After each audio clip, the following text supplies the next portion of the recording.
অবশেষে ১৯ মাস পর one day series জিতল বাংলাদেশ। তৃতীয় এবং শেষ ম্যাচে ওয়েস্ট ইন্ডিজকে হারালো ১৭৯ রানে। বাংলাদেশের করা ৮ উইকেটে ২৯৬ রানের জবাবে ১১৭ রানে অল আউট ওয়েস্ট ইন্ডিজ। রানের হিসেবে যা বাংলাদেশের দ্বিতীয় বড় জয়। ৯১ রান করে ম্যাচ সেরা সৌম্য সরকার। এই ম্যাচে ৩টি সহ ১২ উইকেট নিয়ে সিরিজ সেরা রিশাদ হোসেন।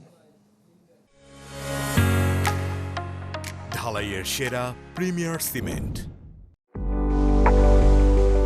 অবশেষে এলো স্বস্তির জয়, যে জয় আছে ওয়ানডেতে হতাশার বৃত্ত থেকে বেরিয়ে আসার প্রেরণা, সমালোচনার জবাব নেই যদি কিন্তু। ৪ সিরিজ পর হাসল বাংলাদেশ। ৭ সিরিজ জয়ে হেড টু হেডে এগিয়ে গেল ওয়েস্ট ইন্ডিজের চেয়ে। অনেকদিন পর পছন্দের ফরম্যাটে সাবলীল টাইগাররা দেখালো কিভাবে প্রতিপক্ষকে দুমড়ে মুচড়ে দিতে হয়। তাতেই রানের বিচারে ওয়েস্ট ইন্ডিজের বিপক্ষে সবচেয়ে বড় জয়ের সাক্ষী হয়ে থাকল হোম অফ ক্রিকেট। ক্যারিবীয়দের পাহাড় সম টার্গেটটা অসম্ভব হয়ে পড়ে নাসুম আহমেদের ঘূর্ণি জাদুতে। টপ অর্ডারের ৩ ব্যাটার এলিক আথানেজ, ব্রেন্ডন কিং, আকিম অগাস্টের সবাইকে বিদায় করেন এই স্পিনার। কম যাননি রিশাদ হোসেনও। মিডল অর্ডার গুড়িয়ে দেওয়ার কাজটা সেরেছেন এই লেগি। নাসুমের সমান উইকেট শিকার রিশাদের। সব মিলিয়ে ১২ উইকেট নিয়ে হয়েছেন সিরিজ সেরা। তবে আক্ষেপ থাকতে পারে রিশাদের, নাম লেখাতে পারতেন মোস্তাফিজের পাশে। ৩ ম্যাচের সিরিজে সর্বাধিক ১৩ উইকেট নিয়ে যে বিশ্ব রেকর্ডটা ফিজের দখলে। তানভীর মিরাজরা বাকি ৪ উইকেট নেয় কাটার মাস্টার বল করারই সুযোগ পাননি।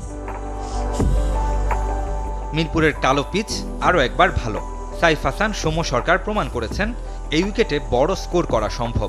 মিরপুরে ওপেনিংয়ে এই দুজনের রেকর্ড ১৭৬ রানের জুটিতে ৪ ছক্কার ফুলছুরি। হোম অফ ক্রিকেটে সবচেয়ে বেশি ১৪-৬ রেকর্ডও করেছে বাংলাদেশ। তবে ১৭ রান করতে না পারার আক্ষেপ নিয়ে বিদায় নিয়েছেন দুজনে। তাওহিদ হৃদয়, নাজমুল শান্তর ব্যাটে কমেছে রানের গতি।